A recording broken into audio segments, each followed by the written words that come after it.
Muy bien, señores. Estamos en el libro de Segunda de Corintios. Estamos en el libro de Segunda de Corintios. Y hemos dicho que es una carta muy bonita que abre el corazón de Pablo de una manera muy especial. Y Pablo allí nos expresa todo lo que siente. Las cosas son las cosas que le impactan, que le han movido, que le duelen. Y junto con Timoteo escribe a esta carta muy, muy especial, en la cual expresa que ha sufrido todos sus sufrimientos y lo hace. Y lo hace con el siguiente sentido. Hay gente que se ha levantado en contra de él, los falsos maestros en Corinto, le han creado mala fama, han dicho que le gusta la plata, que el tipo es malo, que bueno, hay un montón de vainas que ni para qué ni que ya hemos visto nosotros en detalle ahí en el libro de Segunda de Corintios.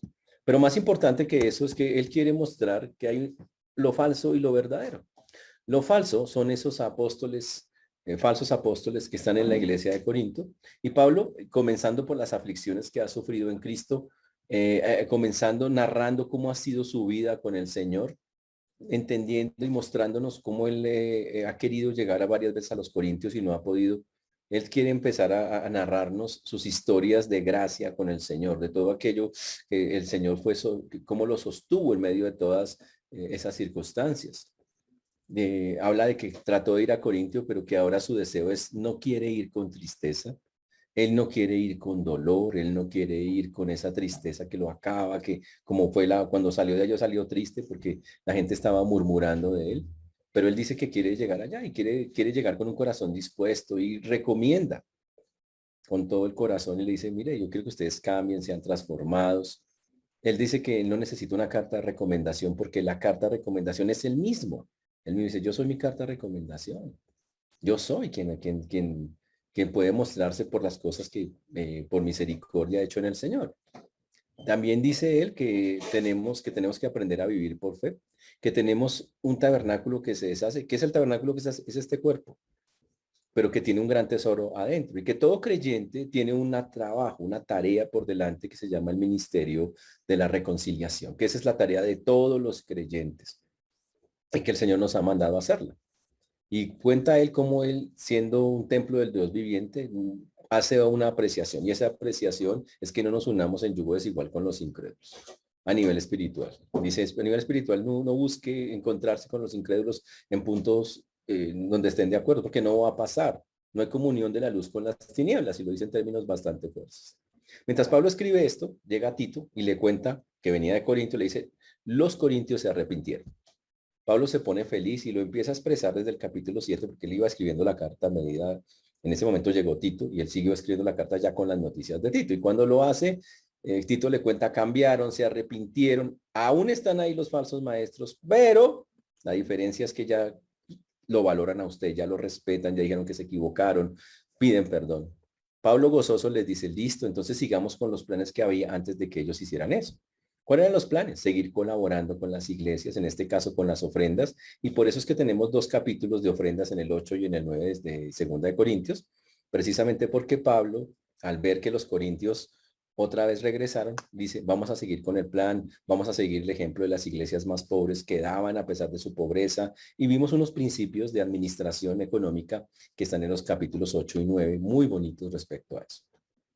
Después de eso, Pablo dice que hay que derribar toda altivez, todo argumento y altivez que se levanta contra el conocimiento de Dios, y que llevemos por cautivo todo pensamiento a Cristo. Diciendo, yo no ando en la carne y voy a demostrarlo. Y Pablo empieza a contar una cantidad de cosas que ha vivido. Dice, voy a hablar como loco. Y empieza Pablo a usar una figura literaria, el sarcasmo. Se voy a hablar como loco, no es que estuviera loco. Dice, pero voy a hablar como si lo estuviera para que ustedes me entiendan qué está pasando. Y empieza a decirle una cantidad de cosas a los corintios. Cosas que han hecho mal, cosas que le han hecho caso a los falsos maestros, que esas cosas que no son, cosas que le han dolido, porque él muestra el sufrimiento que tiene. Pero la semana pasada llegamos al aguijón de la carne. Dice que él fue hasta el tercer cielo, el Señor en medio de toda esa defensa, dice Pablo, y dice, yo, para mostrar qué clase de persona soy, subí hasta el tercer cielo, que básicamente es el trono de Dios, que eso es algo que le ha pasado a muy pocos. Y cuando estaba allá, dice que vio cosas que no podía contar, cosas increíbles, pero para que él no se enorgulleciera de haber visto eso, Dios le puso un aguijón en la carne, y hablamos del aguijón en la carne en eso. Cuando hablamos del aguijón en la carne, estuvimos diciendo qué es lo que se piensa que es el aguijón en la carne. Una enfermedad, unas personas, unas circunstancias. Y como Pablo no lo dice exactamente, pusimos sobre la mesa las opciones que hay sobre eso. Lo cierto es algo que Dios quiso no quitarle. Él le rogó a Dios que lo quitara y vimos que hay cosas que usted puede rogar y Dios no las quita. Pero Pablo no se echó a la pena, sino que dijo, bueno, oye, Señor, ¿qué tú quieres? Y trató de hacer su voluntad. Pero todo terminó con una frase que el Señor le dijo, bástate mi gracia, porque mi poder se perfecciona en tu debilidad. Dijo, bástate mi gracia. Y eso es algo muy bonito y muy especial. Y ahí es donde vamos a comenzar hoy, en el 12:9, la segunda parte. Y vamos a hablar de ¿por qué Pablo se pudo sostener? Y vamos a hablar de un versículo también muy importante, que es todo lo puedo en Cristo que me fortalece, que básicamente Pablo lo usó también. Y cómo eso se aplica a la vida real y a un mundo con el que estamos actualmente. Por eso vamos a comenzar en 2 Corintios, capítulo 12, versículo 9, la segunda parte, porque la primera parte ya la vimos. Amén. Oremos. Señor Dios, te damos gracias porque tú eres bueno, Señor, y para siempre es tu misericordia. Te agradecemos porque hasta aquí nos has traído y has sido bueno con nosotros. Pedimos, Señor, que tú obres en cada vida, en cada corazón, conforme a tu gracia infinita y a tu poder. Hoy ponemos delante tuyo la vida de mis hermanos y también la nuestra, Señor. Pedimos que limpies nuestra mente, cualquier pensamiento, palabra o acción que no te ha glorificado y que podamos estar dispuestos, Señor, para hacer lo que tenemos que hacer contigo. Ayúdanos, Señor, a tener el corazón muy dispuesto, humilde, para recibir la palabra y también para poder aplicarla hoy de verdad, con bastante certeza, entendiendo lo que vamos a hablar y tomando eso como una base para muchas cosas que tenemos que vivir. Te damos gracias, Señor, por tu infinito amor hacia nosotros. Y hoy pedimos misericordia para todos los que nos escuchan y para tu siervo quien habla en Cristo Jesús. Amén y amén. Muy bien, ya habíamos hablado entonces que Pablo, el Señor le contesta, bástate de mi gracia. Y le dice, ¿por qué? Dice Pablo, hasta ahí. Porque mi poder se perfecciona en la debilidad. Uy, mi poder se perfecciona en la debilidad. Dios utiliza, cuando nosotros estamos débiles, cuando ya no podemos hacer nada, Dios se glorifica. Y entonces aparece algo que todo cristiano tiene, si deja que aflore. Y eso se llama el poder de Dios. Déjeme decirlo de esta manera. Cuando usted ya no puede nada, cuando no tiene fuerzas, cuando está bien llevado, pero usted está metido con Dios, aparece algo que lo levanta, que lo sostiene, que lo hace salir adelante y hacer cosas que la gente dice, pero ¿cómo puede decirse? Que era lo que le decían a Pablo. Cuando Pablo perdió todas sus habilidades, entre comillas, humanamente hablando, no tenía con qué y no se le veía con qué. Cuando la gente lo veía como que ese hombre es todo debilucho y parecía como que estuviera enfermo. Entonces aparece Dios y dice, ¿usted está menospreciando a esa persona? Vea lo que yo hago con una persona que entiende, que acepta ciertas cosas que le pasan en la vida y quiere depender de mí. Y en ese momento Dios tomaba a Pablo y Pablo hacía cosas espectaculares. Todos en algún momento de nuestras vidas, señores, nos quedamos sin confianza, nos falta fe, nos faltan respuestas, no tenemos a dónde ir. Y como que decimos, ¿para dónde cojo? Y solo tenemos a Dios. Pero la Biblia dice, con eso es más que suficiente. ¿Cuál es el problema? Que mientras nosotros confiemos en nuestras propias fuerzas, vamos a fracasar. Mientras usted diga, yo lo voy a hacer en mis fuerzas, yo voy a conquistar, no funciona, no se puede, no es por ahí. Y eso incluye una cantidad de cosas en las que puede usted estar actualmente, un sufrimiento físico, una angustia existencial, una desilusión, una insatisfacción por la vida, un fracaso. Y cuando está así, bien llevado, vuelto a nada, la Biblia garantiza que puede fluir el poder de Dios. ¿Por qué a Pablo le fluyó el poder de Dios y a otros que están en la misma circunstancia no les fluye? Porque Pablo estaba metido con Dios, los otros tal vez no. No a la manera que Dios quiere. Porque Pablo humilló su corazón y dijo, listo, Señor. El Señor le dijo a Pablo 3 veces, no, no, no. Y le cerró la puerta a su requerimiento de que le quitara ese aguijón en la carne. Pero Pablo siguió siendo obediente, no se cargó con Dios, no dijo, ay, pero ¿por qué eres así? No, lo siguió haciendo. y cuando lo hizo. Entonces salió algo que Pablo dice, uff, me glorío en eso, o sea, de verdad, qué chévere, vi el poder de Dios cuando yo no tenía fuerzas, cuando ya no tenía nada, cuando ya la verdad sentía que, entonces sale el poder de Dios. Todo cristiano lo puede experimentar. Eso no es solo para Pablo. Pero muchos no lo experimentan, porque el error del cristiano es que en medio de todo eso se carga con las personas, se carga con las circunstancias, pero y se carga con Dios. ¿Qué garantizó el éxito de Pablo? Que aceptó. Digo, bueno, listo, Señor. Siguió orando, siguió trabajando y Dios lo siguió. Y Pablo narra, da testimonio. Después vi, Dios lo que hace, qué poderoso es Dios. Por eso Pablo, en el mismo versículo, enseguida dice, por tanto, de buena gana me gloriaré bien en mis debilidades para que repose sobre mí el poder de Cristo. Entonces Pablo dice, por lo tanto, en vista de que he visto eso en mi vida, entonces, de muy buena gana, me voy a gloriar en mis debilidades. Dice, qué chévere. Pablo debe decirlo de otra manera. Pablo está diciendo, qué chévere ser débil. Ser como que no soy gran cosa. Porque cuando pasa eso, sobre mí llega el poder de Cristo. Reposa en mí el poder del Señor. Recuerden que la Biblia dice que Dios escogió, lo necio del mundo escogió Dios para avergonzar a los sabios. Y lo débil del mundo escogió Dios para avergonzar a lo fuerte. Y eso es algo, una política que Dios ha tenido de siempre. Cuando uno mira en el Antiguo Testamento, ¿a quién escogió Dios? ¿A quién escogió el Señor? Y la respuesta es bastante clara. A un pueblo, formó un pueblo de un hombre que era un pagano. De alguien que decía, de aquí vamos a sacar un pueblo. De ahí sacó un pueblo. Dios escoge lo débil del mundo para avergonzar a los fuertes.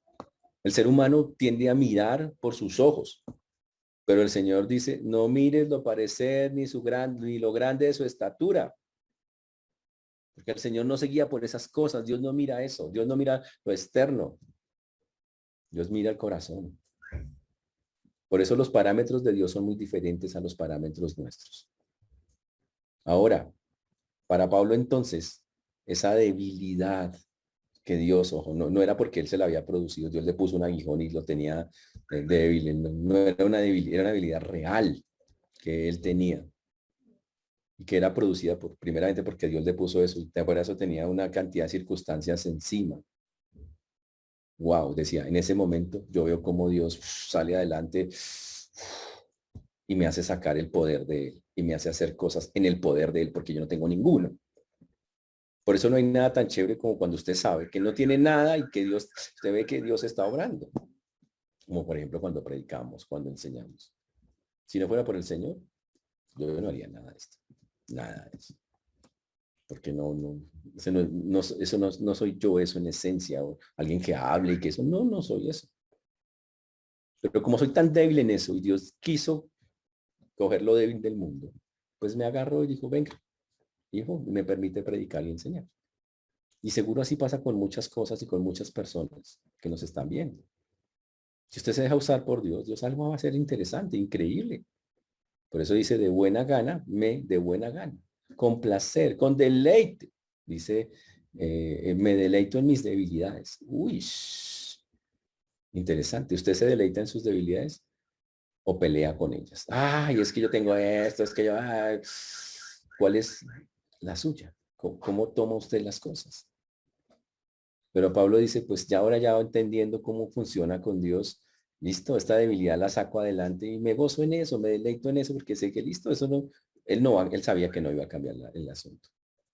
¿Y cuáles eran esas debilidades y esas cosas que él vivía? Pues era persecuciones, angustias, afrentas, muchas cosas de esas, que soportaba obviamente por amor al Señor. No porque Pablo decía, ay, yo amo el dolor, me encanta que me pasen cosas malas. No, obvio gente que no. No. Por eso él dice, de buena gana me gloriaré más bien en mis debilidades para que repose en mí el poder de Cristo, por lo cual, por amor a Cristo, me gozo en las debilidades, en afrentas, en necesidades, en persecuciones, en angustias. Y sale con esa frase, porque cuando soy débil, entonces soy fuerte. Cuando soy débil, entonces soy fuerte. A todos los que hoy están aquí con nosotros, cargados y cansados, así como dice, cansados del camino y cosas así. Hermanos, no pelee con esas cosas. Diga, Señor, yo necesito más bien es que tú quieres que yo. Y si Dios quiere hacer algo, aún en medio de como usted esté, aún en medio de esas circunstancias tan apretujadas, tan difíciles, tan complejas, tan bravas, aún en medio de eso, usted va a poder ver las cosas como son. Eso es algo supremamente importante. Perdón un segundo. Ahora, ¿qué quiere decir eso? Eso quiere decir que lo que usted está viviendo, Dios lo puede usar para su gloria. Que sentirse débil no es ninguna, ay, pobrecito, yo no es para echarse a la pena. Que si está viviendo un apretón muy grande, ya es hora de pararse y decir, listo, Señor, ¿qué tú quieres? Quiero ver tu poder, tu gracia. Y Pablo nos da testimonio que así es.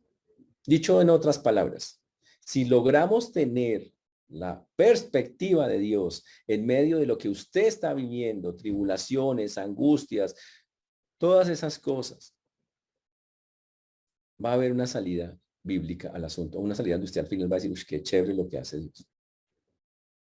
Como creyentes necesitamos aprender a pasar, a aceptar que esas cosas son parte de la vida y que esas cosas nos hacen, como lo hizo con Pablo, más humildes, que nos acercan a Dios y que cuando de verdad nos acercamos a Dios, entonces cuando llegamos a eso podemos contemplarlo más de cerca, entonces aparece el poder de Dios, que hace cosas increíbles con personas como nosotros. Por eso Santiago dijo, hermanos míos, tened por sumo gozo cuando os halléis en diversas pruebas, sabiendo que la prueba de vuestra fe produce paciencia, más tenga paciencia. La paciencia su obra completa, para que seáis perfectos y cabales sin que os falte cosa alguna, que eso es Santiago capítulo 1, versículos 2 a 4. Pero al cristiano le cuesta, no quiere. Y como le cuesta y no quiere, no confía en el Señor. ¿Cómo Pablo logró sostenerse? Bueno, Pablo mismo nos dio la salida. Él dice que por amor a Cristo. Había dos cosas. Era por amor a Cristo. Y también que todo lo puede en Cristo que lo fortalece. Ahora, ¿qué significa por amor a Cristo? Por amor a Cristo significa que Él está dispuesto. Pablo lo pensaba, meditaba y decía, esto es duro, esto es terrible, pero Señor, yo te amo a ti y un día me voy a encontrar contigo. Y tú pediste que yo te amara con toda la mente, con todo el corazón, con toda el alma, con todas las fuerzas, con todo. Tú pediste eso, Señor, y yo estoy dispuesto a hacerlo. Yo quiero amarte. Es un asunto de amor con Dios. Y yo entiendo. Y quiero dejar claro eso también ahora. Hay cosas que duelen. Y obvio, el Señor dice, y lo repito, aceptamos que Dios nos hizo con sentimientos y hartos. Pero hay que saber manejarlos. Hay que controlarlos. Y el Señor es el único que puede dar paz para manejarlos. Sino que decir que no controlarlos no significa no llorar, no sentir dolor, tristeza, amargura. No, significa no dejar que crezcan de tal manera que se conviertan en cosas pecaminosas en nuestra vida. Pero para eso, yo tengo que aprender a confiar en que Dios que tengo es suficiente.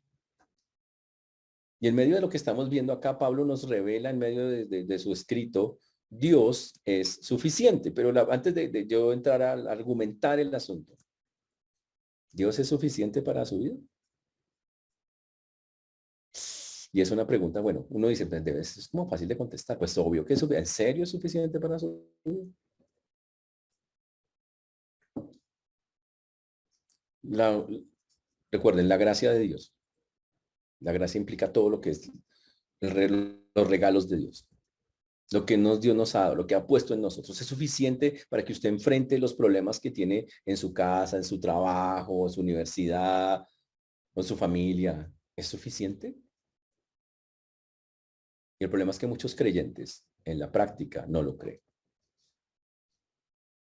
Pero vamos a mirar por qué sí hay que creer. Y piensan que la Biblia, pues la Biblia como que me tranquiliza, pero es como una curita chiquita que uno le pone, pero así que me cure totalmente, no, no. Y entonces cuando aparece el tema, lo voy a tratar hoy, preciso, me lo preguntaron en parejas, de la psicología cristiana. La psicología cristiana dice que la gracia de Dios es suficiente para resolver problemas superficiales, pero no para los asuntos más profundos. Para lo cual dicen que hay que usar la teoría, las teorías, porque son simples teorías terapéuticas, humanistas. Y eso es fuerte. Entonces, si eso es verdad, según dicen ellos, entonces hay que contestarnos unas preguntas que la Biblia tiene unas respuestas, ¿no? Muy interesantes. ¿Cree usted que la Biblia tiene las respuestas para todos los problemas de la vida? Yo le pregunto a usted, a mi hermano, que nos está viendo ahí, pues como él va a escuchar. ¿Usted cree que la Biblia tiene todas las respuestas para los problemas de la vida? Mira su respuesta, pilas, no sea todo emocional. No, pues Quique, no, pilas, no. Ahora, ¿qué dice la Biblia de sí misma respecto a todos los problemas de la vida? La Biblia afirma en una o en muchas partes que tiene todo lo necesario para resolver los problemas de cualquier ser humano, incluidos los del alma, el cómo se siente y esas cosas. Pues miremoslo en la Biblia y ustedes deciden. Comencemos por el Salmo 19. Vamos allá. Salmo 19, versículos 7 al 11. Vamos a leer. Yo estoy ahí. ¿Listos? ¿Ya llegaron?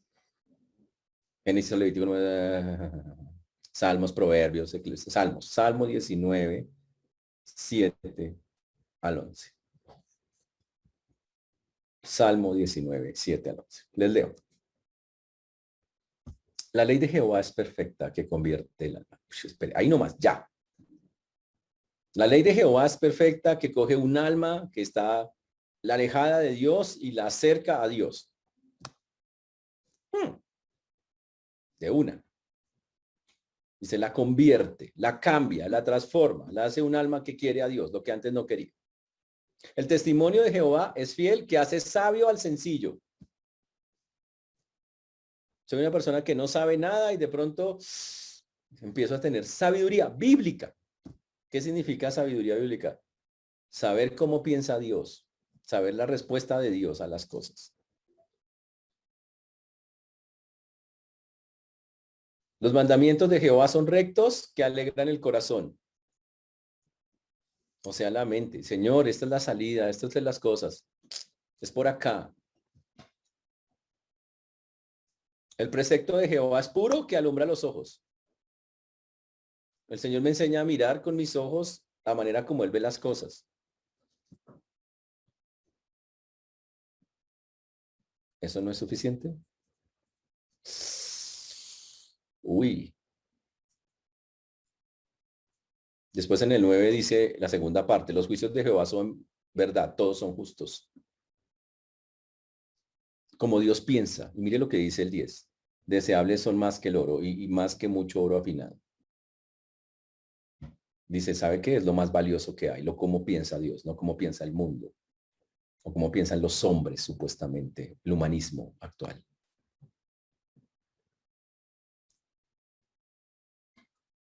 Y lo más chévere, el 11. Tu siervo es además amonestado con ellos. ¿Acaso la Biblia no nos llama la atención y nos hace caer en cuenta de cosas? Y dicen, guardarlos hay grande galardón.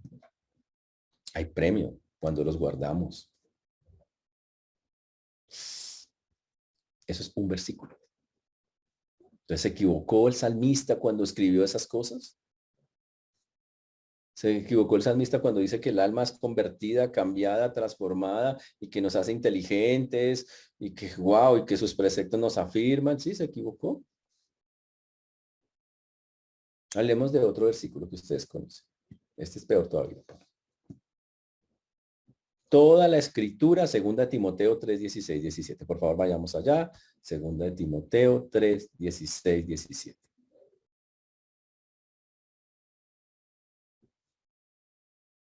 ¿Ya llegaron allá, muchachos? Segunda de Timoteo 3, está después de primera de Timoteo. Después, antes de Tito. Segunda de Timoteo 3, 16, 17. Dice, toda la escritura es inspirada por Dios y útil para las cosas menores de la vida, las cosas sencillitas, las cosas más bobas. Porque las otras, las de las emociones, y hay que ir al psicólogo. ¿Sí eso dice? No dice eso. Dice el texto, es útil para enseñar, para redarguir, para corregir, para instruir en justicia. Y son 4 pasos de crecimiento en un creyente. Y habla para todos los aspectos de la vida. Y dice que es útil para enseñar. ¿Enseñar qué? Las verdades de Dios, cada una de las instrucciones que Dios ha dado. Es lo que nosotros tenemos que hacer. Y dice que fuera de eso es útil para redarguir, para hacernos caer en cuenta de las cosas que no son. Y significa nos reprocha, nos corrige, nos expone a las cosas. Dice, esto está mal. Nos hace caer en cuenta en todas las cosas. Y eso incluye en las emociones, en los sentimientos, cualquier vaina que usted meta. Y nos muestra qué dice Dios al respecto. Pero no solamente solo hace eso, dice que también nos corrige. Y significa que nos dice, no es por ahí, estás pensando mal. La línea es esta. Esta es la línea, no la que estás llevando. Traza y dice, tienes que ir es por allá. Ese es el punto. Pero la más importante es que dice, para instruir en justicia. Y significa para que estemos haciendo lo que realmente es justo delante de los ojos de Dios. Todo el tiempo. Para lo que es agradable. Qué interesante. ¿Qué significa eso? Pues que él traza, ¿en qué circunstancia? En cualquiera. Señor, estos sentimientos que tengo así todos resentidos, todos son tuyos. Ve a la Biblia, que te enseña el mandamiento para que te redarguya, te corrija y te diga, tienes que ver las cosas así. Y para que empieces a decir cómo debes tomarlas, porque la Biblia dice que da las pautas sobre cómo hacerlo. Entonces se equivocó Pablo a Timoteo escribiéndole eso. O sea que la Biblia no puede tener las respuestas a las cosas.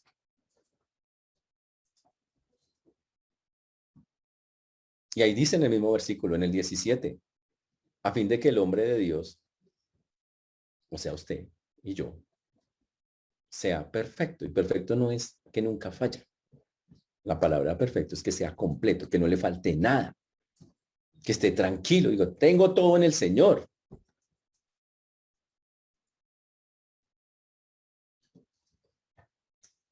Ese es el poder de la Biblia.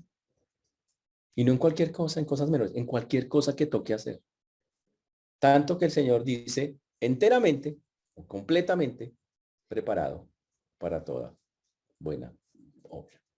Quedamos, alguien dijo, amoblados completamente para hacer todo lo que nos toca hacer con Dios. Entonces, ¿se equivocó el salmista cuando dijo que transformaba el alma? ¿Se equivocó Pablo diciendo que toda es inspirada y que tiene ese camino para cualquier circunstancia de la vida? Sí, se equivocó.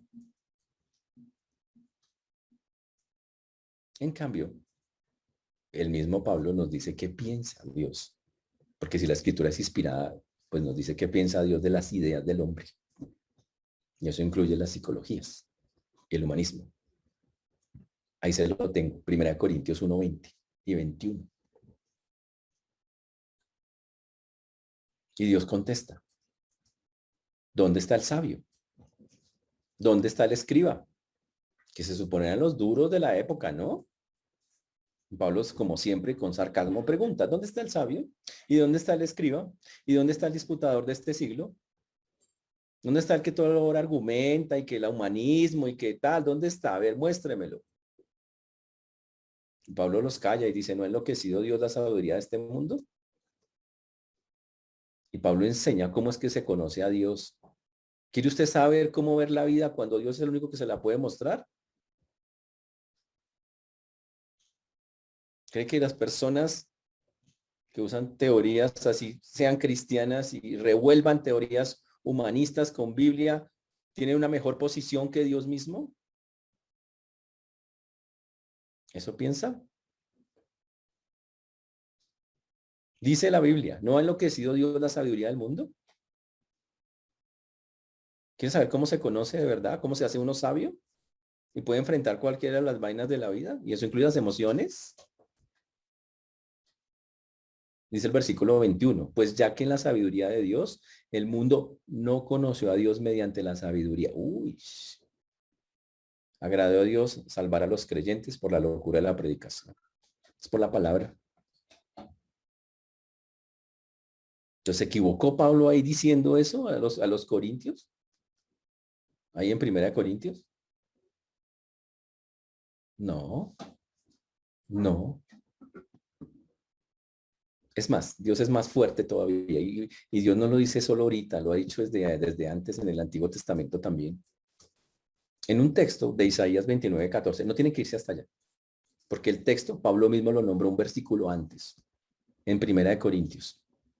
Ahí donde estamos en Primera de Corintios 1:19. ¿Sabe qué dijo Dios?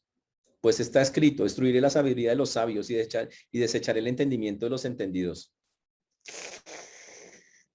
Uy, se pone serio el Señor con esas cosas. ¿Y sabe por qué el cristiano no puede vivir bajo los parámetros humanos? Dice, pero pastor, son buenas personas. ¿Quién diciendo que no? Pero pastor, son salvos, ¿cómo me escribieron? Salvos, bautistas, consagrados, fundamentales, hijos del Altísimo, lindos.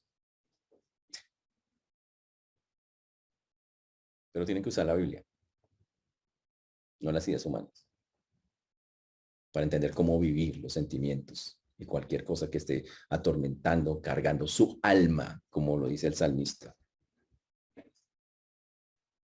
Porque vivimos por fe. Y lo dice Corintios. Primera Corintios 2:5. Vamos allá un momentico. Para que vuestra fe no esté fundada en la sabiduría de los hombres. Wow. Sino en el poder de Dios. Espero que los hermanos después de esto me hablen, pero tengo que decirlo. Señores, el poder de Dios es lo que vale, no la sabiduría humana. ¿Qué hacemos con la sabiduría humana? Dice la Biblia. Retener lo bueno, desechar lo malo. Pero si ya tengo al Señor, si Él me dice que hace todas estas cosas, si lo dice desde el Antiguo Testamento, que mi alma se convierte, se transforma, que me hace sabio, que me hace todas estas, que me redarguye, me corrige, me instruye. Instruir en justicia es un camino. Si tengo esa sabiduría de lo alto, entonces, ¿por qué tengo que estar buscando en ideas humanas o teorías? Porque son todas teorías humanas, respuestas a mis necesidades espirituales, físicas o emocionales. ¿No acaso no lo puedo todo en Cristo que me fortalece? Y el más doloroso de todos, obviamente, nos toca verlo. Primera de Corintios 3:19. Primera de Corintios 3:19. Porque la sabiduría de este mundo es insensatez para con Dios.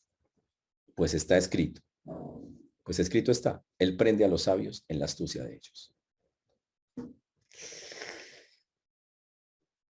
Qué vaina, ¿no? La sabiduría de este mundo es insensatez, dice el Señor. Es locura, te traduce la palabra. Es necedad. Por eso no es un confiable. Que es humanismo. Hombres hablando de sus propias ideas y de sus teorías y sin Dios muchas veces. Y aún con Dios, usted tiene que tomar una decisión respecto a eso. Yo sé que eso es duro. Porque cuando uno no encuentra respuestas a ciertas cosas que le están pasando y no busca las respuestas en Dios, uno piensa, de pronto otros tienen las respuestas, entonces voy al psicólogo o me mandan al psiquiatra y de pronto él sí me da la respuesta, él le da un par de pepas. Y el otro le da consejos. Pero Dios transforma el alma. ¿Cuál me sirve?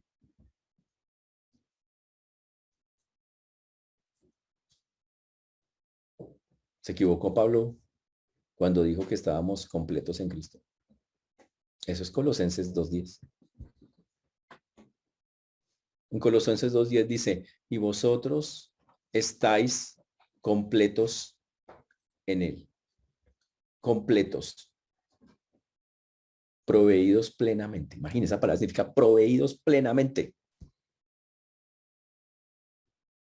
No hay una sola cosa que me falte en Él.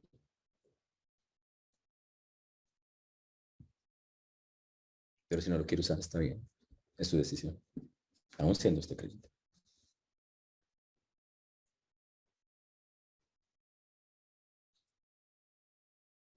Estoy argumentando por qué tenemos que confiar en la palabra de Dios para toda necesidad. ¿Por qué Pablo pudo soportar todo eso? Y Pablo no dijo, ay, voy a ir donde el psicólogo famoso de mí. No había psicólogos famosos. Esos son del siglo XIX, XX, el siglo XX. Nunca tuvieron que utilizar nada de eso. ¿Por qué? Porque la palabra en ese tiempo era suficiente.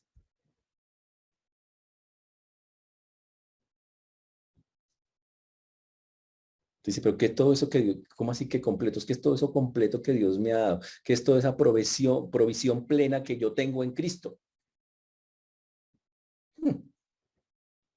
También la Biblia contesta cuáles son todas esas cosas que nos ha dado. Está en segunda de Pedro 1:3. Vamos allá, segunda de Pedro 1:3. Ahí al final del libro, de la Biblia.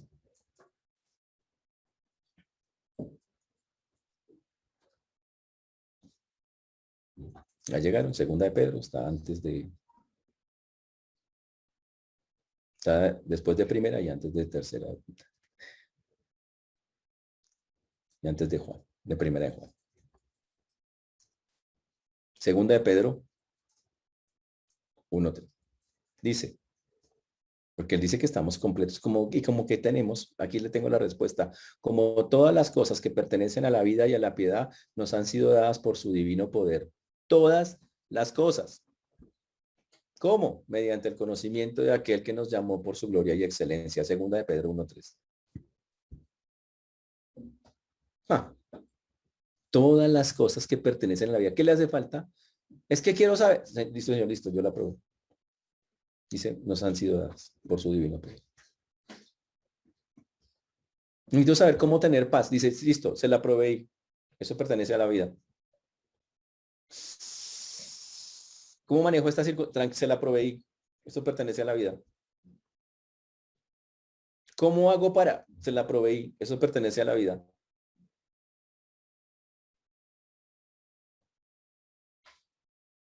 Ahora la pregunta es, ¿usted le cree?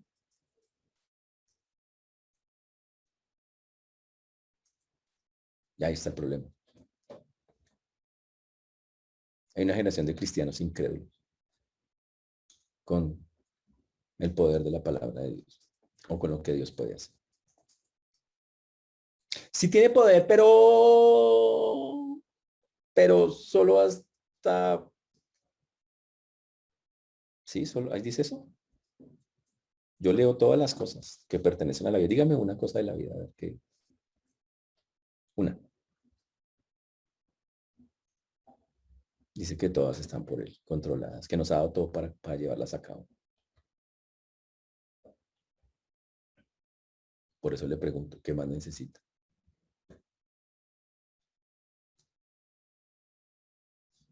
El problema es que el cristiano no quiere buscar las respuestas en Dios. Pablo sí las buscó y sí las encontró y sí descansó en ellas. Pero muchos no. Hoy no, o que tienen la Biblia, ay no, qué desespero de la vida, y tarará, y es que mi corazón, pobrecito yo, pobrecita yo, y obvio que hay dolor, y obvio que hay tristeza, y no se desconoce. Pero yo debería poder ir donde ese Dios que me ha dado todas las cosas que pertenecen a la vida. Decir, Señor, esto que me está pasando pertenece a la vida. No lo entiendo, no lo acepto, me cuesta. ¿Qué hago? Ayúdame. ¿Por qué? Todo lo puedo en Cristo, que me fortalece. Todo. Todo significa sobrellevar cualquier cosa de cualquier tamaño. No las bobaditas pequeñas.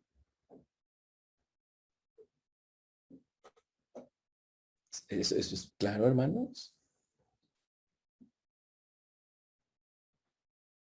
Entonces, con todo el respeto, el humanismo, por no tener en cuenta a Dios, fracasa.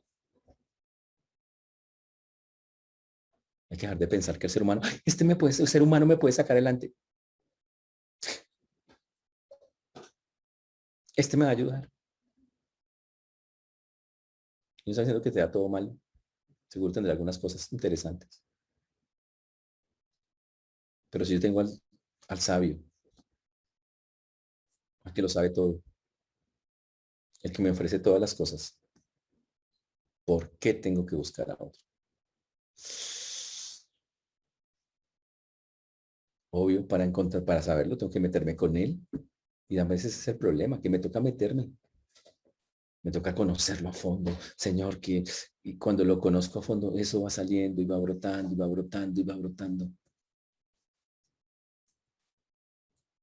Y entonces uno sí puede decir, cuando lleguemos a ese punto, Señor, todo lo puedo en Cristo que me fortalece, no importa qué pase, la tengo clara.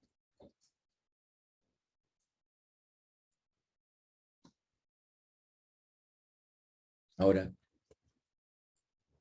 se equivocó Pablo cuando escribió ese versículo que todos nos sabemos por autoconfrontación, no que seamos competentes por nosotros mismos para pensar algo como de nosotros mismos, sino que nuestra competencia proviene de Dios.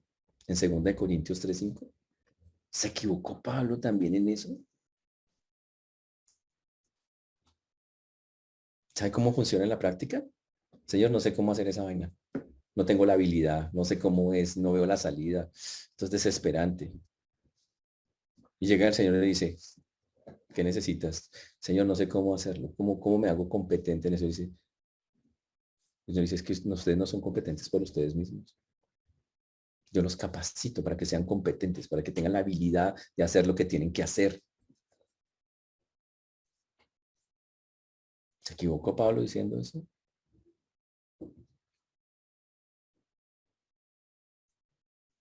Nuestra competencia proviene de Dios, ¿no? Y la Biblia lo que está diciendo ahí, ustedes no tienen la capacidad de pensar bien. Y Dios interviene y dice, venga, tome.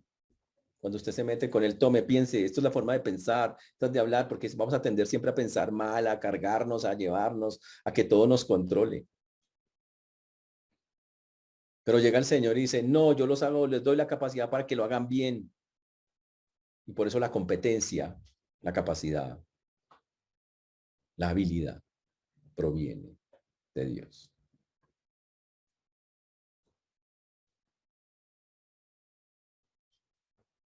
Entonces necesitamos la psicología humanista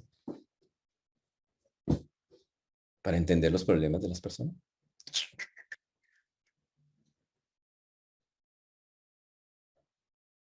Y yo sé que lo que estoy diciendo es rayado para muchos. I'm sorry. Pero lo que dice la Biblia.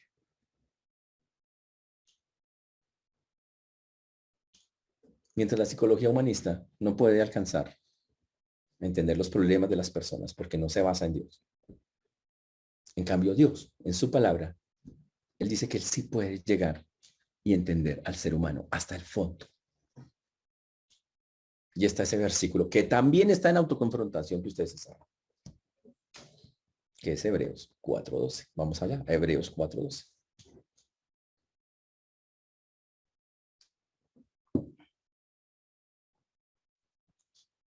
Ya llegaron Hebreos 4:12. ¿Qué dice Hebreos 4:12? La palabra de Dios es viva y eficaz. No es una curita para un problema. Es viva, es eficaz. Significa que funciona. Efectiva. Eso se traduce la palabra. Eficiente. Apta para el trabajo.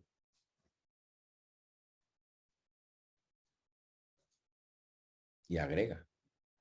Y más cortante que toda espada de dos filos.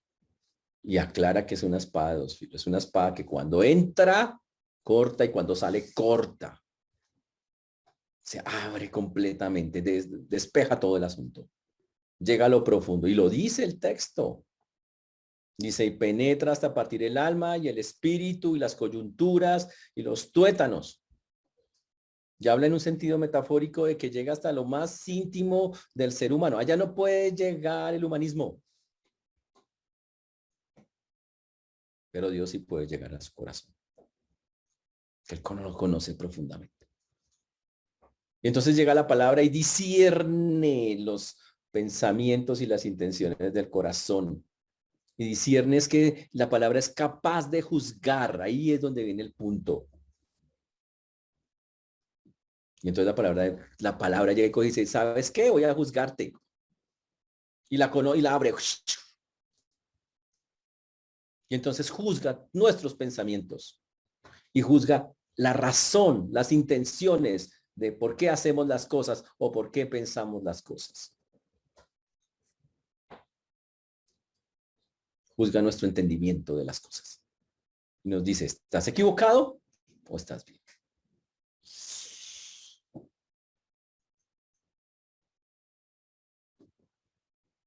Y durante más de 19 siglos.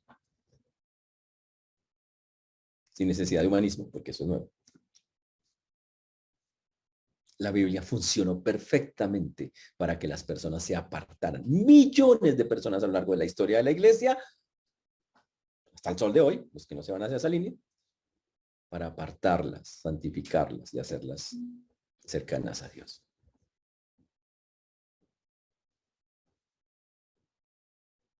Entonces, ¿por qué no quiere confiar en la palabra? ¿Sabe qué sostuvo a Pablo? La tenía clara con Dios.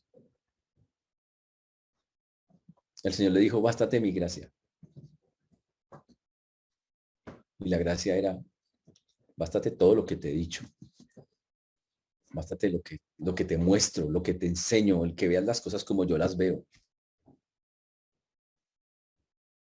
Y Pablo entendía, Dios me está hablando, Dios me está diciendo eso, voy a confiar en Él. Y que quede claro que hay muchas cosas en este mundo en las que podemos tener contacto. Y que tenemos amigos acá, psicólogos. Y que tenemos unas arduas y lindas discusiones con ellos, con cristianos, psicólogos.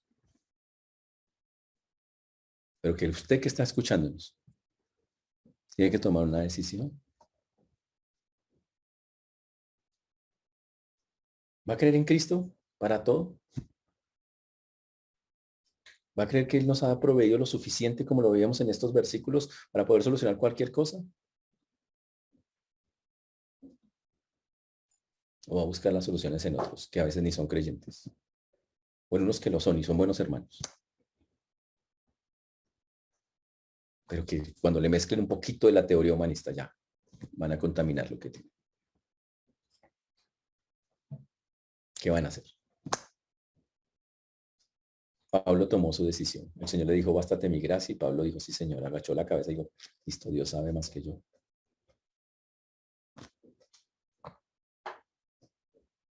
Y entendió. Y esa es la parte chévere. Pablo entendió. Cuando él se dijo, bástate mi gracia, Pablo le dijo, pero es que no me parece, no es justo, ya es que no sé qué, yo quería otras cosas para mi vida. Le dijo, el Señor, no. Pablo no entró en eso. Pablo dijo, Dios seguro tendrá un plan con esto. Y enseguida Pablo escribe para qué era. Lo entendió. Su corazón lo entendió. Dijo, es que cuando soy débil, entonces soy fuerte. Porque el poder de Dios se perfecciona. Pero lo pudo entender porque confió en la palabra. No se chocó con ella ni con el mundo por lo que te tocaba vivir en ese momento tan bravo del asunto. Pero como les he dicho toda la vida, es su decisión. Hay dos caminos. Usted puede seguir tratando de buscar sus respuestas en el mundo y chocándose. No siendo cristiano. Buscando allá que le den tal vez lo que usted quiere oír. que le digan, porque básicamente lo que muchos buscan es es que yo quiero que me diga, es que alguien tiene que darme la razón y seguro va a encontrar alguna belleza bien llevado que les va a dar la razón. Y usted decide si quiere esa línea. Es un refajo,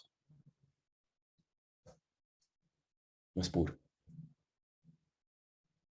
O si usted decide finalmente decirlo claramente y empezar a vivirlo, que es la más difícil.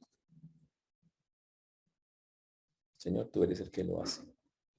Tú eres el que todo me ha dado todo y seguro en medio de esta circunstancia me da sabiduría para saber cómo salir de estas. Y una vez más se aplica el principio, no es por fuerza. No es por fuerza que se ganan las cosas. Pablo no forzó el asunto. Dijo, listo, está bien, Señor, ayúdame, siga adelante. Lo entendió. Dios no le quitó la debilidad.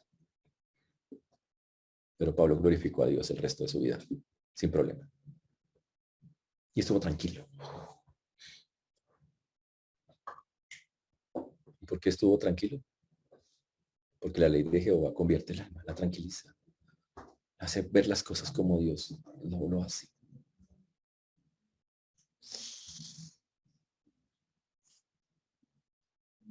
Por eso es triste que el pueblo de Dios crea que las respuestas están fuera de su palabra. Qué triste eso. Bástate mi gracia es entender la total suficiencia de Dios para cada circunstancia de la vida, como aquí el Señor lo afirmó ya varias veces en todos los textos que hemos visto. Entonces el problema no es que no haya las respuestas, es que tal vez no las estamos buscando donde es. Para eso necesita meterse con Dios y aprender a mirar las cosas como las mira el Señor.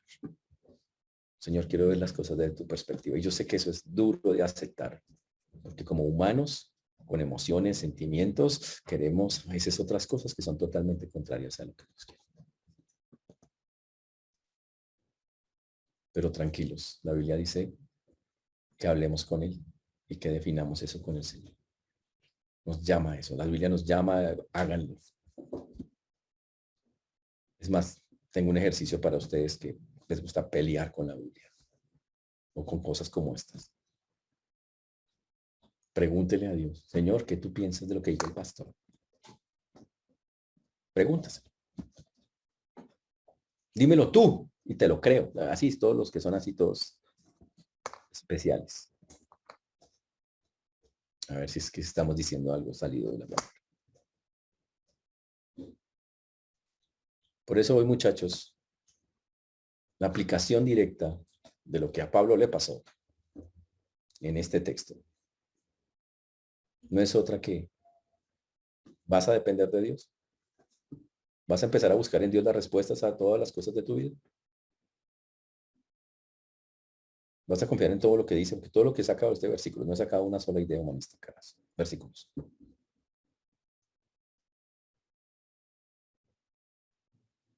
Ahora, señores, es su decisión. No hay nada de eso como pastor, como predicador. Mi función es, señores, esto es lo que dice Dios. Pero su función como oveja o cabra, no sé, lo que sea en este momento, es evaluarla, aceptarla, aplicarla o rechazarla, porque tal vez tengas otros argumentos, ojalá bíblicos, que la respalden. Y si no, es humanismo.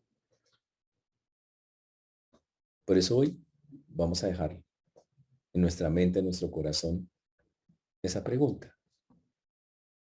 Entiendo que tengo todo para sacar mi vida adelante, que el Señor ha puesto todas las cosas de la vida, las ha puesto en mí para hacerlas en Él, a través de su palabra. Las estoy usando.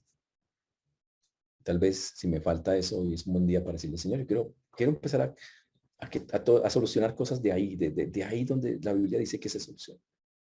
Enséñame, muéstrame, búsquelo y las va a encontrar. Y por eso, señores, podemos decir, si llegamos a eso, sí, todo lo puedo en Cristo que nos fortalece. Que el Señor nos ayude, hermanos, y que estemos meditando en esto. Señor Dios, te damos gracias porque tú eres bueno, Señor, y para siempre es tu misericordia. Señor, estamos agradecidos contigo, Señor, que hasta aquí nos has traído y has sido bueno. Gracias, Señor, por tu palabra. Gracias porque eres tú, Señor, quien hace y quien obra. Por eso hoy pongo en tus preciosas manos lo que hoy hemos hablado y pedimos que tú seas quien nos guíe, Señor, en cada uno de los pasos que debemos dar para hacer las cosas como tú mandas. Por eso a ti la gloria, la honra, la alabanza damos en este día, agradeciéndote por colocar en nosotros tantas cosas para vivir esta vida, pero también pedirte perdón porque no las usamos. Porque muchas veces no es lo que hacemos. Te rogamos que nos ayudes a que cada día podamos, por fe, confiar, buscar las respuestas a la vida en ti, en tu palabra, no en otras cosas. Y que podamos contarle al mundo que hay una salida diferente a las ideas que escuchan. Y no es otra cosa que la viva y eficaz palabra de Dios, que funciona y que cambia vidas en todos y cada uno de los aspectos. Te damos gracias, Señor, en Cristo Jesús. Amén.